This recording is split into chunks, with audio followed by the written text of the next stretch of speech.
Good morning dear students. Inspire academy के इस platform पे आप सभी का हार्दिक स्वागत। इस लेक्चर सीरीज में हमने लास्ट क्लास में आपको सीरीज ऑफ पॉजिटिव टर्म्स के बारे में बताया था कि धनात्मक पदों की श्रेणी क्या होती है। ठीक है, उसके बाद हमने उस पे बेस्ड एक कंपैरिजन टेस्ट तुलना परीक्षण के बारे में चर्चा की थी कि यदि दो श्रेणियां आपके पास दी हुई है, धनात्मक पदों की दो श्रेणी आपके पास है, तो यदि उनके अनुपात पे लिमिट लगाई जाए n टेंड्स टू इंफिनिटी, उनके nवें पदों के अनुपात पर लिमिट लगाई जाए, अगर वो अशून्य परिमित राशि प्राप्त हो तो आप कहेंगे कि दोनों श्रेणियां एक साथ या तो कन्वर्जेंट होगी या डाइवर्जेंट होगी। ठीक है, और मैंने आपको बताया भी था कि ऐसा टेस्ट हम तब काम में लेंगे जब एक सीरीज के बारे में आपको आइडिया हो कि ये सीरीज कन्वर्जेंट होगी या डाइवर्जेंट होगी, तब दूसरी सीरीज उसी के साथ उसी के कंपैरिजन में क्या हो जाएगी, कन्वर्जेंट और डाइवर्जेंट। और हमने हाइपर हार्मोनिक श्रेणी के बारे में पढ़ा कि हाइपर हार्मोनिक सीरीज किस टाइप की होती है, और उसके बाद हमने उसकी कंडीशंस के बारे में पढ़ा कि कौन सी कंडीशन में वो कन्वर्जेंट होती है और कौन सी कंडीशन में वो डाइवर्जेंट है। ठीक है, आगे चलते हैं हम क्वेश्चंस की तरफ। देखिए, एक्सरसाइज 10th बी हम चालू कर दिए थे और 10th बी में हमने शायद 3-4 क्वेश्चन भी डिस्कस कर लिए थे। पहला क्वेश्चन हमने डिस्कस कर लिया था, दूसरा क्वेश्चन भी हमने डिस्कस कर लिया था, थर्ड क्वेश्चन पे आए 10th B exercise question number third. Question number third 10th B exercise देखिए क्या है। सीरीज दे रखी है 1 + 2/5 + 6/9 + 2n - 2 अपॉन 2n + 1। ये आपको सीरीज दे रखी है, सीरीज के कन्वर्जेंट और डाइवर्जेंट के बारे में आपको पता करना है। ये सीरीज कन्वर्जेंट होगी, डाइवर्जेंट होगी, या क्या इस पे कंडीशंस फॉर लागू होती है उसके बारे में। तो मैंने आपको बताया था कि सीरीज को हम किस फॉर्म में लिखते हैं, सीरीज को हम किस फॉर्म में लिखते हैं, समेशन ऑफ un की फॉर्म में लिखते हैं, समेशन un की फॉर्म में लिखेंगे। तो लेट समेशन un अनंत श्रेणी है हमारे पास, ये पहला पद है, ये दूसरा पद है, ये तीसरा पद है, और ये इसका nवां पद दे रखा है। तो हमें मेहनत कम करनी है, हमारे पास nth टर्म लिखा हुआ है और nवां पद लिखा हुआ है, तो फिर कोई दिक्कत नहीं है हमें। के सीरीज का nth टर्म देखें आप, आपके सामने है। तो सबसे पहले हम सीरीज को लिखते हुए उसका nवां पद लिखते हैं, nth टर्म ऑफ सीरीज, जिसको किससे डिनोट करते हैं हम, un से। तो यहां पर un, therefore un बराबर क्या है, 2n - 2 अपॉन 2n और +1। पहला हमारा अटेम्प्ट क्या होता है सीरीज के बारे में, कि इसके nवें पद पे अगर लिमिट लगा दी जाए और अगर उसका मान 0 नहीं आया, तो आप कहेंगे कि ये सीरीज कंफर्म क्या होगी, डाइवर्जेंट होगी, अपसारी होगी। लिमिट लगा के देखें भाई, उसके बाद में आगे सोचेंगे कुछ। तो लिमिट लगाई हमने n tends to infinity un, इस तरफ लगाएंगे n टेंड्स टू इंफिनिटी। देखो, जिस वेरिएबल पे लिमिट लगा रहे हो आप, उसके पद को अगर आप 1/n में लिखोगे तो की वैल्यू क्या होगी, फाइनाइट प्राप्त होगी, क्योंकि देखो लिमिट क्या है, इंफिनिटी, और 1/∞ 0 बन जाएगा। ठीक है, अगर इंफिनिटी अंश में रहेगा, ठीक है, तो वहां पर उसकी वैल्यू इंफिनिटी होगी, लेकिन अगर हर में लिखा जाए, डिनोमिनेटर में लिखा जाए, तो 1/∞ क्या हो जाएगा, 0 हो जाएगा। ठीक है, तो यहां से देखो, यहां से मैं 2n कॉमन ले लूं, और यहां से भी मैं 2n कॉमन ले लेता हूं। तो यहां से 2n कॉमन लूंगा तो 2n बाहर, यहां हो जाएगा 1 -2/2n अपॉन, यहां से भी 2n कॉमन, यहां हो गया 1 और ये +1/2 की पावर, आप देख रहे हैं ये कैंसिल आउट हो जाएगा और रिमेनिंग जो पार्ट बच गया उस पर लिमिट लगा देंगे n टेंड्स टू इंफिनिटी। इस पे लगानी है n पे, तो देखेंगे आप ये टर्म कैंसिल आउट हो गई, यहां ऊपर बचा 1 माइनस 2/2 की पावर इंफिनिटी। 2 क्या है, एक से बड़ी संख्या है, एक से बड़ी संख्या की पावर बढ़ाते जाओगे उसका मान बढ़ता जाएगा, और इंफिनिटी पावर का मतलब डिफाइन ही नहीं है, अनंत ही होगा। ठीक है, जैसे 2 की पावर 2 लगाया आपने 4 हो गया, 2 से 3 किया 8 हो गया, 4 किया 16 हो गया, 5 किया 32 हो गया, इस तरह से इंक्रीज होता जा रहा है। और 2 की power infinity tends to infinity होगा, तो 2/इंफिनिटी रह गया यहाँ, तो 2/इंफिनिटी। ऐसे ही नीचे की तरफ 1 + 1/इंफिनिटी, 2/इंफिनिटी का मान भी 0 और 1/इंफिनिटी का मान भी 0। ऊपर रह गया 1 और नीचे भी 1, दैट इज 1 और 1 इज नॉट इक्वल टू। हम ये देख रहे हैं कि इसके nवें पद पे लिमिट लगाई हमने और उसका मान 0 नहीं आया, तो हम कंफर्म ये कह सकते हैं कि ये सीरीज क्या होगी, अपसारी होगी, डाइवर्जेंट होगी। क्यों?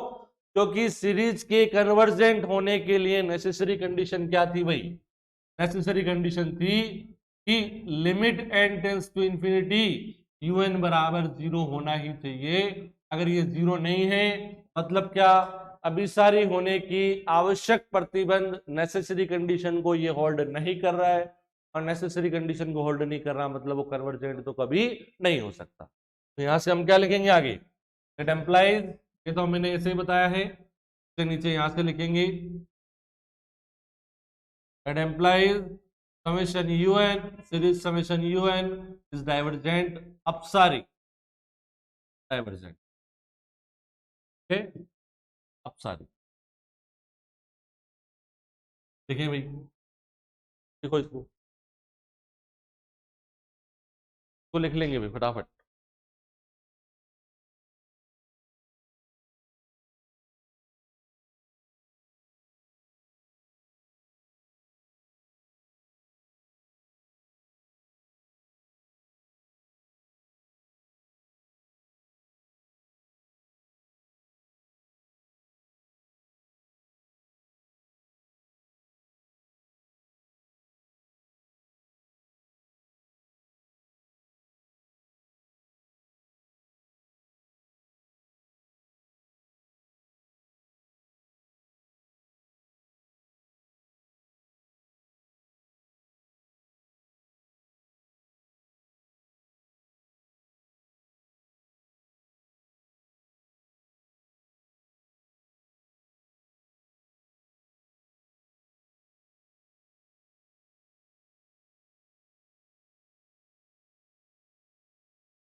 हाँ भाई, इसको लिख लेंगे, फिर हम आगे बढ़ते हैं।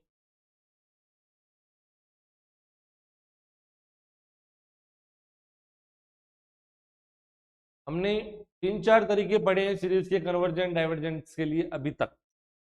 पहला तो क्या, यदि अगर सीरीज का योगफल ज्ञात कर सके, अनंत श्रेणी का योगफल ज्ञात कर सके, तो अगर वो फाइनाइट है तो सीरीज कन्वर्जेंट होगी, और अगर वो फाइनाइट नहीं है तो सीरीज डाइवर्जेंट होगी, अभिसारी होगी फाइनाइट में, और अपसारी कब होगी, जब वो परिमित योगफल नहीं है। दूसरा अटेम्प्ट हमारा ये होता है कि अगर एनवीए पद पे हमने लिमिट लगाई और अगर वो नॉन जीरो नंबर आ गया, जैसे यहाँ पर आया 1, तो सीरीज शॉर्टली क्या होगी, डाइवर्जेंट ही होगी, अपसारी होगी। ठीक है, उसके बाद में हमने एक सीरीज बताई थी हाइपर हार्मोनिक सीरीज कल की क्लास में। उसको अगर पहचान लेते हैं हम कि ये हाइपर हार्मोनिक श्रेणी है, तो उसको केवल देखने मात्र से हम बता सकते हैं कि ये सीरीज कन्वर्जेंट है या डाइवर्जेंट। ठीक है, चलिए आगे बढ़ते हैं। Question number 5। क्वेश्चन अपने को घूम फिर के करने सारे ही हैं। ठीक है, चाहे नंबर से करें चाहे कैसे भी करें, क्वेश्चन अपने को सारे करने एक से लास्ट तक। और एग्जाम्पल जो आपकी बुक में दे रखे, जो मैंने बुक आपको सजेस्ट की है जेपीएच की, वो एग्जाम्पल आप मेरे साथ साथ करते रहेंगे, ठीक है। और जो भी एग्जाम्पल में आपको दिक्कत आएगी वो आप मुझसे डिस्कस करेंगे, अपने बोर्ड पे करेंगे। एक्सरसाइज के सारे जितने भी अनसॉल्व क्वेश्चन है मैं यहाँ पे करवाऊंगा, मैं ही करवाऊंगा, ठीक है। बस आपको क्या करना है, आपको एग्जाम्पल मेरे साथ साथ करना है, क्योंकि पेपर का जो वेटेज होता है यहाँ पर लगभग ये मान के चलिए कि 50% से ज्यादा आपको एग्जाम्पल मिलेंगे, और लगभग वही एवरेज हमारा अनसॉल्व क्वेश्चन का रहेगा। मतलब क्या कि रेशियो हम देखें तो ज्यादा एग्जाम्पल्स और अनसॉल्व कम, लेकिन हमें सारे आने चाहिए। कि कौन सा एग्जाम्पल रेंडमली पूछ लिया जाए, क्योंकि पेपर जो बना रहा है वो कोई मशीन तो है नहीं, जैसा साथी तो है, उसके दिमाग में इंस्टेंटली कौन से टाइम कौन सा सवाल आ जाए ये मुझे देना है भाई पेपर में, थोड़ा कह सकते हैं अपन। यहाँ कोई रूल तो बना हुआ नहीं है ये इंपॉर्टेंट है इनमें से देने, ये इंपॉर्टेंट, अगर इंपॉर्टेंट ही बना देंगे तो बाकी सवाल क्या बिल्कुल बेकार है, अगर बेकार है तो बुक में क्यों दिए हुए, ठीक है। तो आपको क्वेश्चन लगभग सारे करने हैं, लगभग सारे क्वेश्चन हमें करने हैं। ऐसा क्यों, ऐसा इसलिए भी जरूरी है कि मैथमेटिक्स में प्रैक्टिस एक बहुत महत्वपूर्ण टॉपिक है। जितनी ज्यादा प्रैक्टिस करोगे आपका स्किल पावर जो है वो उतना ही बढ़ता जाएगा, समझ रहे हो। क्वेश्चन को अटेम्प्ट करने की जो कन्वर्जेंस रेट है वो उतनी ही बढ़ती जाएगी, आप उतने ही अच्छे से उस क्वेश्चन को लिख पाओगे, इसीलिए भी प्रैक्टिस जरूरी है। प्रैक्टिस ज्यादा से ज्यादा करेंगे बढ़िया आपको फायदा मिलेगा। क्वेश्चन नंबर 5 पे आओ।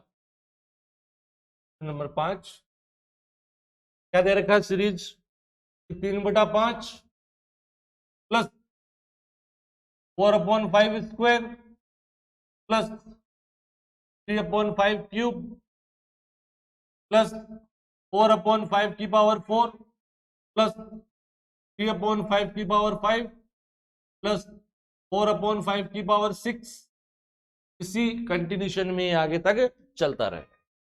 देखेंगे आप सीरीज को अगर समझेंगे तो ये श्रेणी का पहला पद है, ये दूसरा पद है, तीसरा चौथा पांचवा छठा। आप देख रहे हैं कि हर एक पद में एक फ्रैक्शन लिखा हुआ, आपके सामने एक भिन्न लिखी हुई है, जहां पर ऊपर एक बार 3 आ रहा है, फिर 4 आ रहा है, फिर 3 आ रहा है, फिर 4 आ रहा है, फिर 3, फिर 4, समझ रहे हो। नीचे 5 की पावर 1, 5 की पावर 2, 5 की पावर 3, 5 की पावर 4, 5 की पावर 5। तो हम ये कह रहे हैं कि nवें पद में ऊपर 3 आएगा या 4 आएगा, ये कहां से डिपेंड कर रहा है, ठीक है। सबसे पहले तो मैं क्या करता हूं, इस सीरीज को इससे कंसिडर करता हूं समेशन यूएन से। समेशन का मतलब योगफल आप जानते हो, और यूएन का मतलब nवां पद, n बराबर 1 से अनंत। लिखने की जरूरत नहीं है, क्योंकि मैंने आपको एक ही चीज बताई है कि आपके सिलेबस में अनंत श्रेणी ही है, इनफाइनाइट सीरीज है, तो यहां पर इंडेक्स लगाने की जरूरत नहीं है। अपने को अंडरस्टूड है कि n बराबर 1 से अनंत ही ये होगा। पहला मैंने क्या किया, ये जो 3 वाले पद हैं इनको मैंने एक जगह कर लिया, एकदम, अरे योगफल है भी योग कर लो, समझे। a plus B plus C plus D लिखा हुआ, मैं ए और डी को एक साथ जोड़ दूं, बी और सी को एक साथ जोड़ दूं, फिर वापस कम कर दूं, जोड़ना चाह रहा हूं ये आपस में।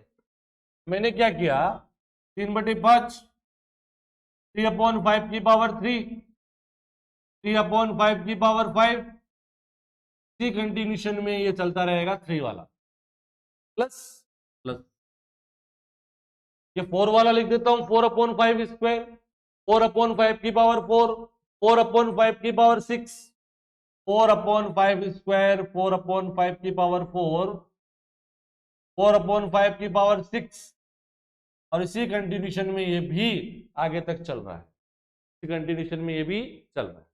आप देख रहे हैं यहां से मैं ऊपर से 3 और नीचे से 5 कॉमन ले लूं, ले लीजिए सर। 3/5 को मैं पहला अटेम्प्ट कर रहा हूं, इस सीरीज का योगफल ज्ञात करने की कोशिश कर रहा हूं। अगर इस सीरीज का योगफल एक परिमित संख्या आ गया तो हम कहेंगे कि ये क्या है, कन्वर्जेंट सीरीज है, अदरवाइज डाइवर्जेंट। मैं इस सीरीज का योगफल ज्ञात करने की कोशिश कर रहा हूं। देखिए 3/5 यहां से एक रह गया, 3 कॉमन आ गया, नीचे से 5 कॉमन आ गया तो 1/5 स्क्वायर रह गया, ऊपर से 3 कॉमन आ गया, नीचे से 5 कॉमन आ गया, 1 पावर तो 4 पावर रह गई। इसी वे में ये रहता है आगे।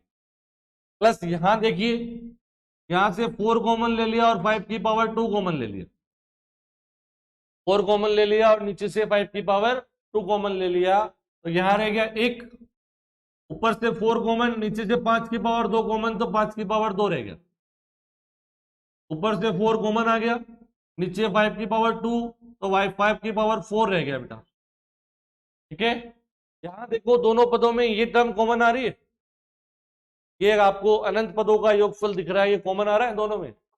तो यहां तो रह गया 3/5 और यहां रह गया 4/25, 5 स्क्वायर मल्टीप्लाई ये 1 + 1/5 स्क्वायर प्लस 1/5 की पावर 4 प्लस 1/5 की पावर 6, इसी कंटिन्यूशन में ये चलता रहेगा। का तो योगफल हम ज्ञात कर लेंगे, आसान है। अरे एलसीएम ले लो 25, 5 से मल्टीप्लाई किया 15 प्लस 4। ये देखो यहां पे तो क्या लिख रहा हूं मैं, 1 + 1/5 स्क्वायर प्लस 1/5 स्क्वायर का स्क्वायर लिख सकता हूँ क्या इसको, 1 का स्क्वायर 1 और नीचे 5 स्क्वायर का स्क्वायर मतलब 5 की पावर 4 लिख सकता हूं। इसको क्या लिख सकता हूं, 1/5 स्क्वायर की पावर 3 लिख सकता हूं, 5 की पावर 6 हो गया ना, ऊपर 1 का क्यूब तो 1 ही होगा और नीचे 5 की पावर 2 मल्टीप्लाई 5 की पावर 2 मल्टीप्लाई 5 की पावर 2, 5 की पावर 6। क्यों ऐसा क्यों किया है मैंने, क्योंकि आपके सामने अब ये जो सीरीज लिखी हुई है ये बेटा ज्योमेट्रिक सीरीज है, गुणोत्तर श्रेणी है। गुणोत्तर श्रेणी क्या होती है कि उसके कोई भी दो पदों का अगर आप अनुपात देखोगे, रेशियो चेक करोगे तो समान होगा। क्या एक संख्या ऐसी होगी जिसको आप हर एक पद से गुणा करोगे तो आगे वाला पद आएगा, यहां पर वो संख्या है 1/25 या 1/5 स्क्वायर। इसको 1/25 से 1/5 स्क्वायर से गुणा किया ही आया, इसको 1/5 स्क्वायर से मल्टीप्लाई किया ही आया, इसको 1/5 स्क्वायर से मल्टीप्लाई किया ही आया, ऐसे चलता रहेगा।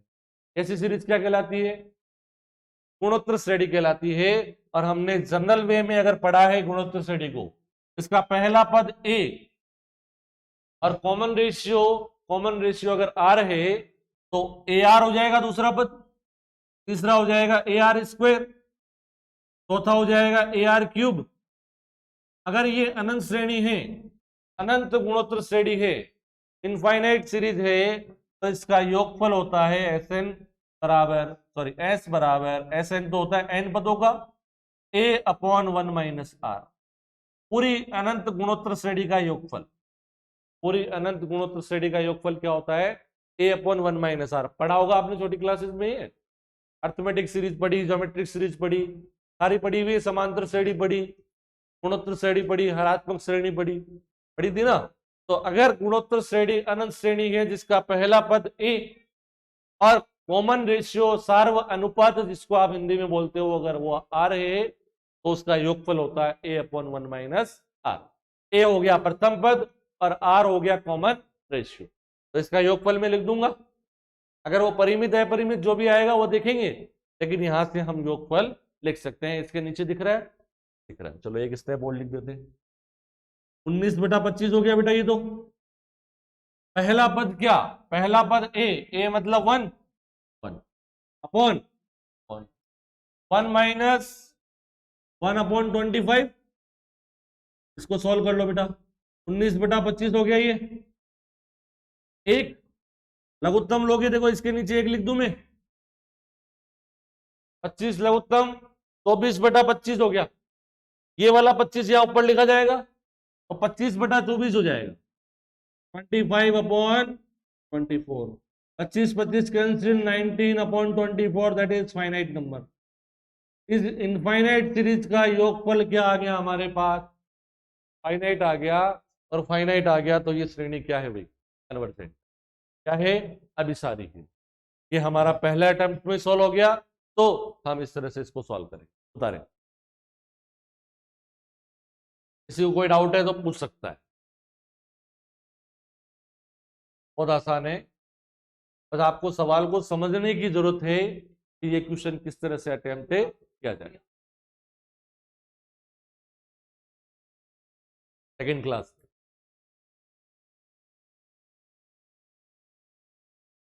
अभी उतारेंगे।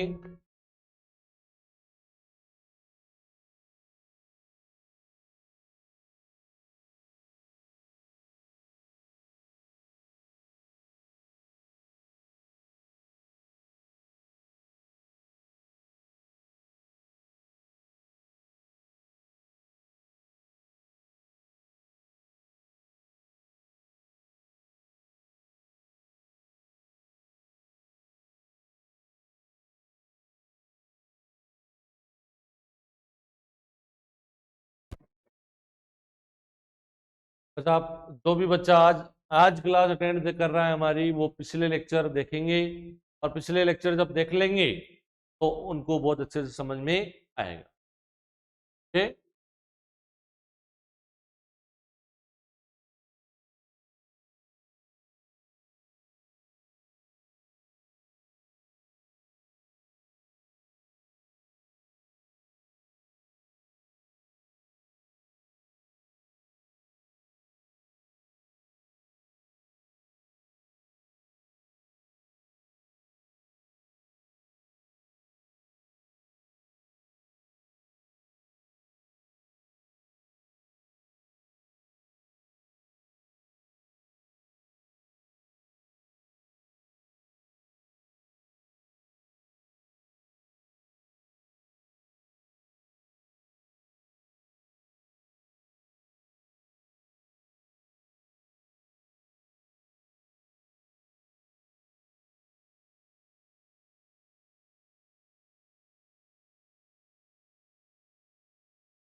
हाँ जी, तो लिख लिया होगा सबने। सबने अगर लिख लिया है तो हम आगे बढ़ेंगे नेक्स्ट क्वेश्चन की तरफ। नेक्स्ट क्वेश्चन पे आते हैं। नेक्स्ट क्वेश्चन छठा मैंने करवा ही दिया। अरे 1+1 की पावर 1 वाला, 1+1/2 की पावर 2, 1+1/3 की पावर 3 वाला मैंने क्वेश्चन करवा दिया। भी लिख रहा हूं, यहां तक लिख लिया सबने? आगे लिखो। अतः अतः दी गई श्रेणी अतः दी गई श्रेणी अतः दी गई श्रेणी अभिसारी है। अभिसारी है। therefore the given series therefore the given series is convergent ठीक है मेरी बात यहां तक? चलिए आगे बढ़ते हैं। यहां से आगे बढ़ते हैं। सबने लिख लिया क्या? क्या सबने? चलो इस साइड में लिख लेना, अनंत श्रेणी वाला, अनंत गुणोत्तर श्रेणी, इनफाइनाइट ज्योमेट्रिक सीरीज। ये जो मैंने योगफल लिखवाया था इनफाइनाइट ज्योमेट्रिक सीरीज का सम, के साइड में लिख लेना, क्योंकि हमने कहां से रिजल्ट लिखा है तो आपको ध्यान में होना चाहिए। नेक्स्ट क्वेश्चन पे आते हैं। Question number 7। क्वेश्चन नंबर 6 अपन ने डिस्कस कर लिया है थर्ड क्लास में। तब हमारी थर्ड क्लास थी उसमें हमने डिस्कस कर लिया है। √2/3 प्लस √3/8 और √n/n²-1। कई सीरीज में आपको nवा पद दिया होगा और कई सीरीज में नहीं दिया होगा, जहां दिया होगा अच्छी बात है, और नहीं दिया होगा तो हम क्या थे कर लेंगे। ठीक है, थोड़ा सा 1 मिनट हमें हमारे दिमाग को यूज करना पड़ेगा वहां। ठीक है, फिलहाल जरूरत नहीं है। श्रेणी को स्टैंडर्ड फॉर्म में लिखो, लेट समेशन un बराबर पहला पद ऊपर 1 लिखा हुआ उसको √1 लिख सकता हूं अपॉन 2, प्लस दूसरा पद √2 अपॉन 3, तीसरा पद √3 अपॉन 8, और nवा पद यहां पर दिया हुआ है √n अपॉन n स्क्वायर -1। और इसी कंडीशन में हम आगे चलो। ठीक है बात, चलो आगे बढ़ते हैं। nवा पद क्या है यहाँ पर?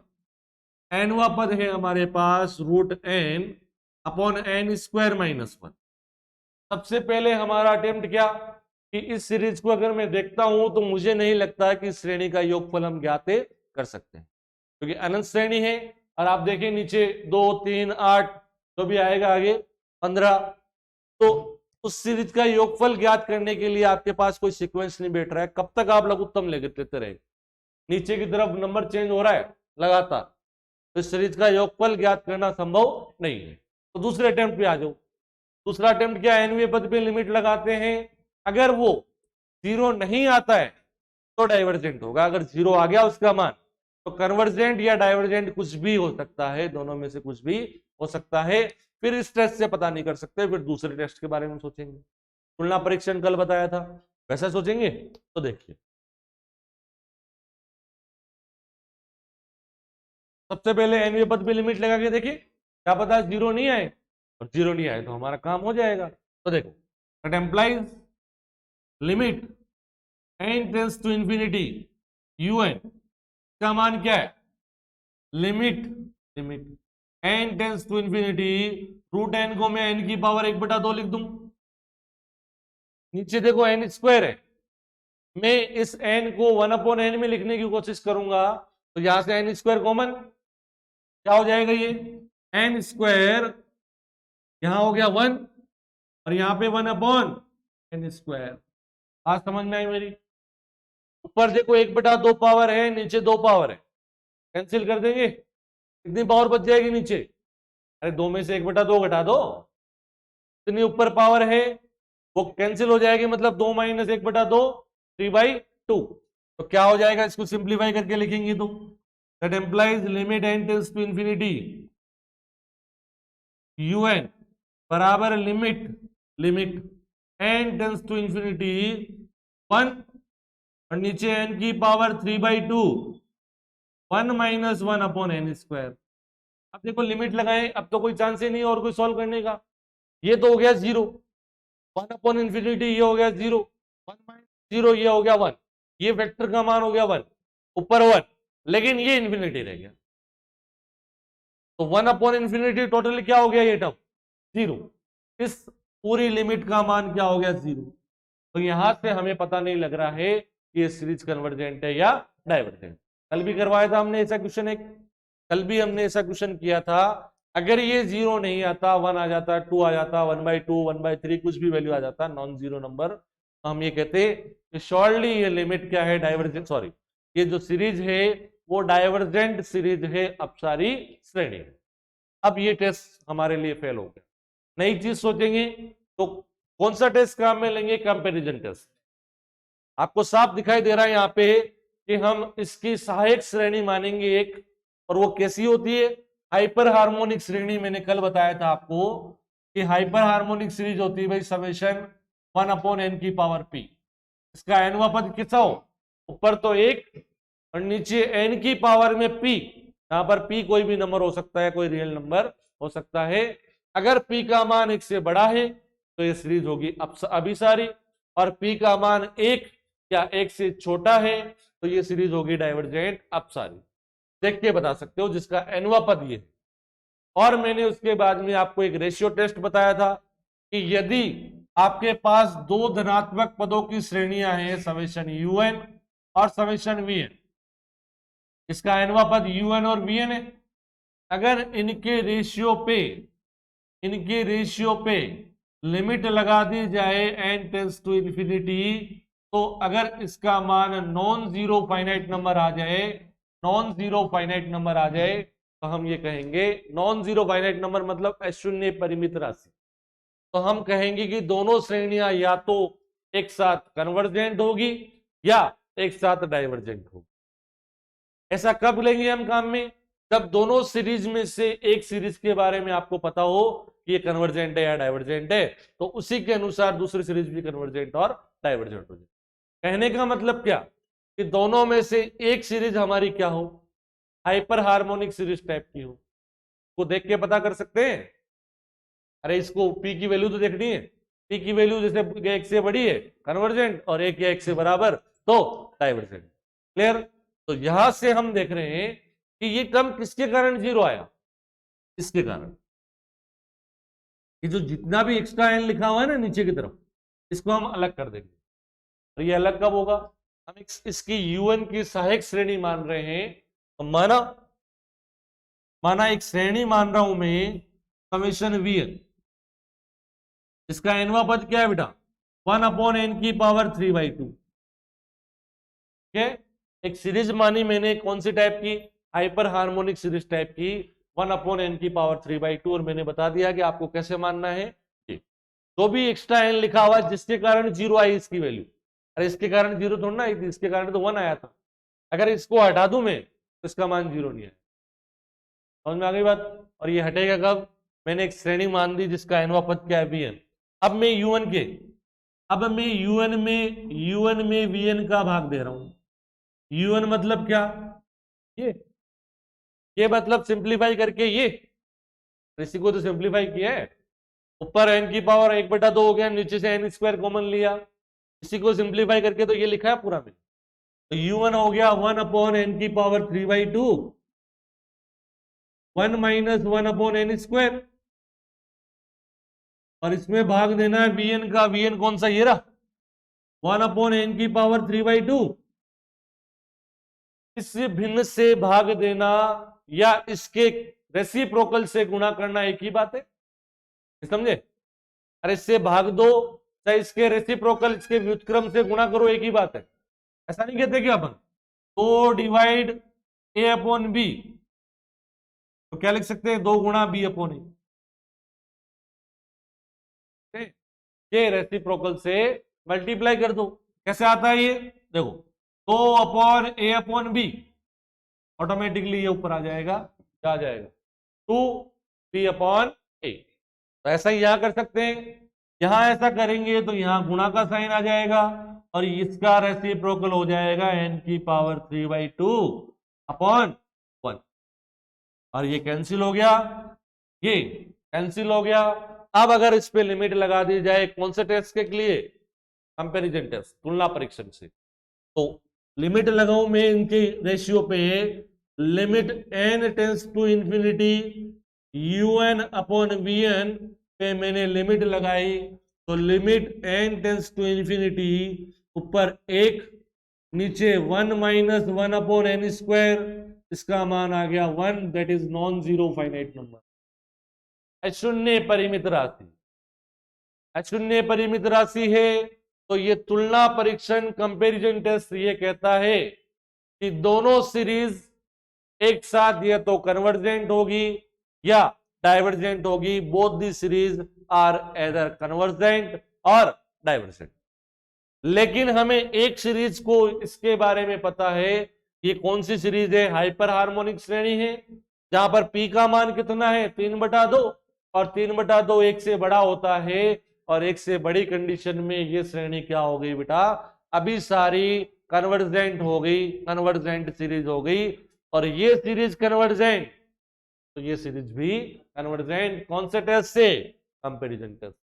तुलना परीक्षण ऐसा कहता है कि अगर इस रेशियो पे लिमिट लगाई जाए और वो नॉन जीरो फाइनाइट नंबर आए, नॉन जीरो फाइनाइट नंबर आ रहा है 1 आ रहा है, शून्य है और परिमित भी है, तो दोनों श्रेणियां एक साथ कन्वर्जेंट होगी और एक साथ ही डाइवर्जेंट होगी। जैसी एक सीरीज होगी वैसा ही नेचर दूसरी सीरीज का होगा। इस सीरीज के बारे में तो हमें पता है सर ये कन्वर्जेंट है, ये सीरीज भी क्या होगी? आई बात समझ में अच्छे से? कल भी मैंने इस पे क्वेश्चन कराया था, कल इसकी थ्योरी के बारे में बताया था।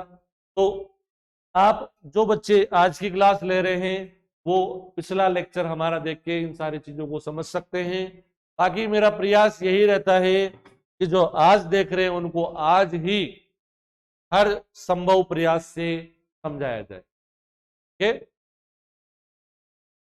तो यहां तक लिखेंगे, उसके बाद फिर मैं आपको लैंग्वेज लिखवाऊंगा, यहां तक कंप्लीट लिखिए।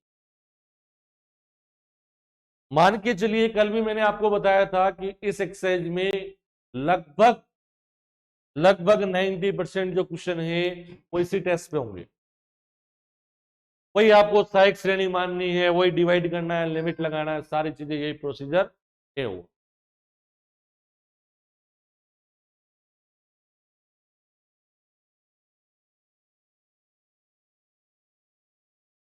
हाँ भाई,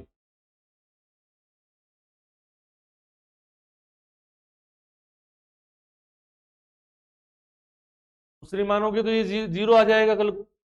हमें ऐसी श्रेणी माननी है जो हाइपर हार्मोनिक टाइप की हो और दोनों के रेशियो पे लिमिट लगाए तो नॉन जीरो फाइनाइट नंबर आ जाए। ये नॉन जीरो कब बनेगी ये टर्म? तब मैं इसको हटा दूं। समझ गया? एन की पावर अगर बिल्कुल भी एन नीचे रह गई तो इसका मान जीरो आ जाएगा, ऊपर रह गई अनंत आएगा। आगे बात समझ में? इससे इस पावर से ना तो ज्यादा ले सकते हैं और ना ही कम ले सकते। ज्यादा लोगे तो यहां डिवाइड करोगे, यहां एन स्क्वायर ले लू मैं, 1/n² ले लेता अगर सोचो, तो यहां से एन स्क्वायर आता, 3/2 पावर करती नीचे, ऊपर एन की पावर हाफ रह गया। अब लिमिट लगाओ, अनंत आ रहा है। क्या आ रहा है? अनंत। तब क्या आना क्या चाहिए? नॉन जीरो फाइनाइट नंबर आना चाहिए, जीरो भी नहीं आना चाहिए और फाइनाइट नंबर भी आना। कम ले लोगे, यहां पर मैं ले लू 1/n ले लू, यहां पे n रहेगा, ये एक पावर कट जाएगी, एक पावर कितनी रह गई नीचे? हाफ पावर रह गई। लिमिट लगाओगे जीरो आ रहा है। तो ना तो इससे आप कम ले सकते हो, ना ही इससे ज्यादा ले सकते हो। ऐसी पावर लेनी है जिससे ये जीरो वाला कॉन्सेप्ट है वो हट जाए। यहां से समझ में आ रहा है जीरो किससे आ रहा है? अगर ये टर्म हट जाए एन की, जीरो नहीं आ रहा, देखो। इसी वजह से हमने 1/n की पावर 3/2 ही लिया है। आगे बात समझ में? हाँ भाई, बहुत अच्छा और बहुत इंटरेस्टिंग टॉपिक है भाई सीरीज, लेकिन थोड़ा सा इसको समझने की जरूरत है, प्रैक्टिस की जरूरत है। समझोगे, अच्छे से समझोगे, अच्छे से प्रैक्टिस करोगे तो बहुत बढ़िया से आपका तैयार हो।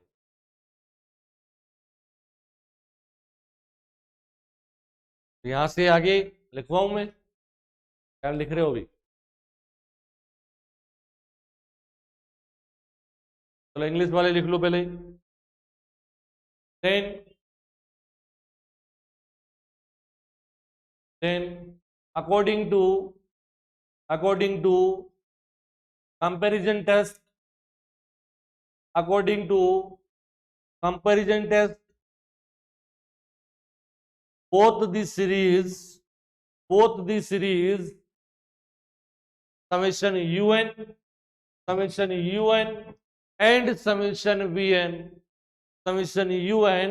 and summation vn both are either convergent or divergent,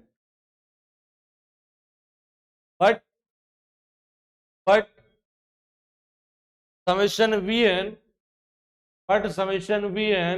is equals to summation 1/n की power 3/2, but summation vn is equals to summation 1/n की power 3/2 is a hyperharmonic series,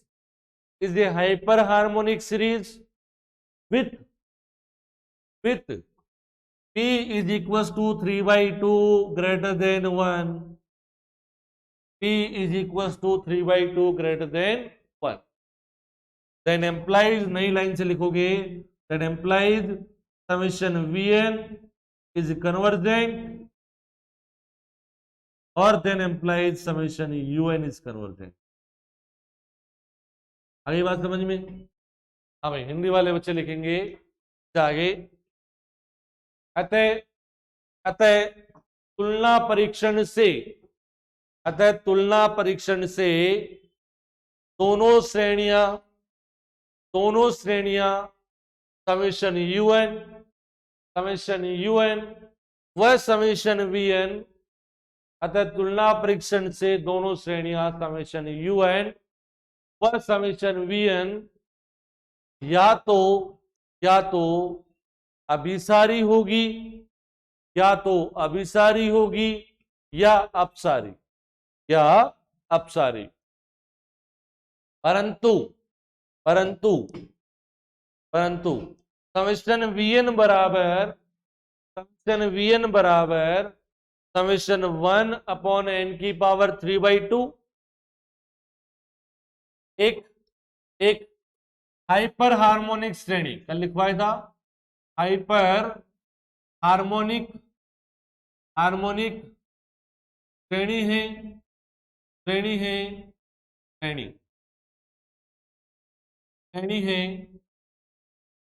जहां P बराबर 3/2 ग्रेटर देन 1, फिर employees करके लिखेंगे, employees summation VN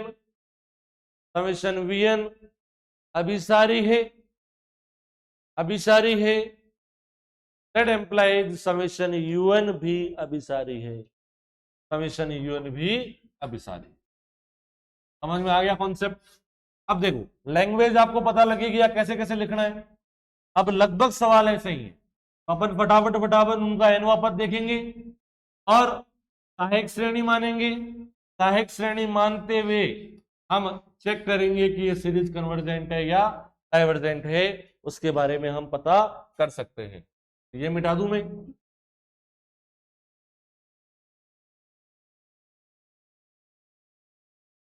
देखेंगे भाई question देखेंगे नया, कौन सा था, 7 था ये। आगे देखते हैं क्वेश्चन नंबर 8। सीरीज दे रखी है, समेशन यूएन मान देता हूं मैं, दैट समेशन यूएन बराबर सीरीज दे रखी है √3 upon 1 × 2 plus √5 upon 3.4 plus √7 upon 5.6। चलो एनवा पद नहीं दिया भाई, याद कर लेंगे, नहीं दिया तो ठीक है, नहीं दिया तो हमें याद कर लेंगे। यहां तक बात समझ में आई। सीरीज दे रखी है, ये मैंने इसको समेशन सॉल्यूशन लिख रहा हूं सीधा। समेशन में पहला स्टेप होता है माना समेशन यूएन बराबर ये। अब इसका एनवा पद, एनवा पद, पहला पद कौन है, रूट है, रूट आ रहा है, सब में आ रहा है ऊपर रूट आएगा, ऊपर रूट आएगा। अब के अंदर कौन सी संख्या आएगी, पहला पद में 3 आ रहा है, दूसरे पद में 5 आ रहा है, तीसरे पद में 7 आ रहा है, तो इस श्रेणी का एनवा पद देख लेते हैं। कौन सी श्रेणी है, समांतर श्रेणी। अरे 2 का अंतर है, पहला पद a बराबर 3, डी होता है सार्वय अंतर, कॉमन डिफरेंस 2, तो इसका एनवा पद होता है बेटा tn बराबर a प्लस n-1 गुणा डी, 3 n-1 गुणा 2, क्या आ जाएगा 2n + 1, 2n - 2 और +3, कितना रह गया 2n + 1, एनवा पद आ गया भाई 2n + 1, ये लिख देते हैं 2n +, बात खत्म। नीचे आ जाओ, नीचे देखो पहले पद में 2 डिजिट एक साथ लिखे हुए, एक तो 1 और एक 2 मल्टीप्लीकेशन, तो इसका मतलब समझो कि एक के लिए अलग सीरीज है, एक अलग अनुसार चल रहा है और 2 अलग अनुसार चल रहा है। एक कैसे चल रहा है, देखो पहला पद 1 आया, दूसरा 3, तीसरा 5, फिर आगे आएगा 7, तो एक किस तरह से चेंज हो रहा है, 1 3 5 7, तो एनवा पद आएगा, समांतर श्रेणी बनेगी 2n - 1, और इसके आगे 1 लिख दो, पहला पद क्या हो जाएगा 1, सॉल्व कर लो 2n - 1, आगे बात समझ में, 1 3 5 7, दूसरे पे आ जाओ, दूसरे पे आओ, पहला पद 2 4 6 8 10, 2 4 6 8 10, समांतर श्रेणी है, पहला पद 2, सार्वंतर 2। चलो साहब, पहला पद 2, सार्वंतर 2, 2n -2 और +2 कट जाएगा, 2n आया समझ में? सबके समझ में आ गया भाई? तो nवा पद हमारे सामने है, nवा पद हमारे सामने है। पहला अटेम्प्ट, योगफल तो हम सोच भी नहीं सकते, सीरीज के योगफल के बारे में नहीं सोच सकते क्योंकि वो नहीं निकाला जा सकता। तो दूसरे अटेम्प्ट पे आ जाते हैं, ठीक है? दूसरे अटेम्प्ट पे आते हैं, nवें पद पे लिमिट लगाने, लिमिट लगा दो, लिमिट लगाओ n टेंस टू इंफिनिटी, क्यों बराबर limit n tends to infinity, ऊपर से अंडर से n कॉमन लूंगा, अंडर से बाहर आएगा तो n की पावर 1/2 हो जाएगा बेटा, अंडर से बाहर लोगे यहां हो जाएगा बेटा 2, और यहां पर 1/n। नहीं समझ में आई बात? अरे 1/2 पावर से बाहर लेंगे तो 1/2 ही तो आएगा। जैसे n+1 का स्क्वायर लिखा हुआ है, n बाहर लोगे तो n² आएगा, समझ में आ गई बात? ऐसे यहां से n कॉमन लोगे, ये 2n तो है ही, यहां से n कॉमन लोगे तो 2n² हो जाएगा ये, और यहां रह गया 2 माइनस का 1/n। यहां तक बात समझ में आई बेटा सबको? चलिए लिमिट लगा दें, limit n tends to infinity un बराबर limit n tends to infinity. देखो ऊपर 1/2 पावर है, नीचे 2 पावर है, कैंसिल हो जाएगा, कितना रह गया नीचे 3/2, ऊपर रह गया अंडर में 2 + 1/n, और नीचे 3/2 पावर रह गया, और 2 माइनस का 1/8। ऐसा क्यों कर रहे हैं? क्योंकि अगर ये नॉन जीरो आ गया तो हम कहेंगे कि ये डाइवर्जेंट सीरीज। लिमिट लगाओ, अब ऊपर तो देखो अंडर रूट 2 रह गया, अंडर रूट 2 ये तो 0 हो गया, अंडर रूट 2 मतलब फाइनाइट नंबर है। नीचे आ जाओ, ये 2 - 0 2, 2 × 2 4, लेकिन यहां लिमिट लगाओगे तो ये इंफिनिटी हो गया, 4 × इंफिनिटी इंफिनिटी, अंडर रूट 2/इंफिनिटी, अंडर रूट 2/इंफिनिटी 0। अब 0 आ गया तो सर ऐसा पता नहीं कर सकते। मतलब क्या, ये टेस्ट हमें कब करने की जरूरत नहीं है? तब हमें लगे कि नीचे जो n की पावर है वो ऊपर की n पावर से ज्यादा है, तब कंफर्म 0 आएगा। अरे नीचे कोई ना कोई पावर रह जाएगी, तब ऊपर से ज्यादा पावर है नीचे n की, तो कोई ना कोई पावर नीचे रह जाएगी, कटेगी नहीं, और उसके कारण से क्या बन जाएगा? 0 बन जाएगा। तब हमें ये प्रोसीजर करने की जरूरत नहीं है, सीधा नेक्स्ट स्टेप पे जाओ, तुलना परीक्षण पे। अब तुलना परीक्षण के लिए इस वजह से 0 आया भाई, n की पावर 3/2 अगर यहां पे नहीं हो तो मैं कहूंगा कि ये 0 नहीं आएगा। अंडर रूट 2 आएगा ऊपर तो, और नीचे आएगा 4। आ गई बात समझ में? तो 0 नहीं आएगा। तो अगर मैं यहां से 1/n की पावर 3/2 को हटा दूं, सहायक श्रेणी क्या मानूंगा? 1/n की पावर 3/2।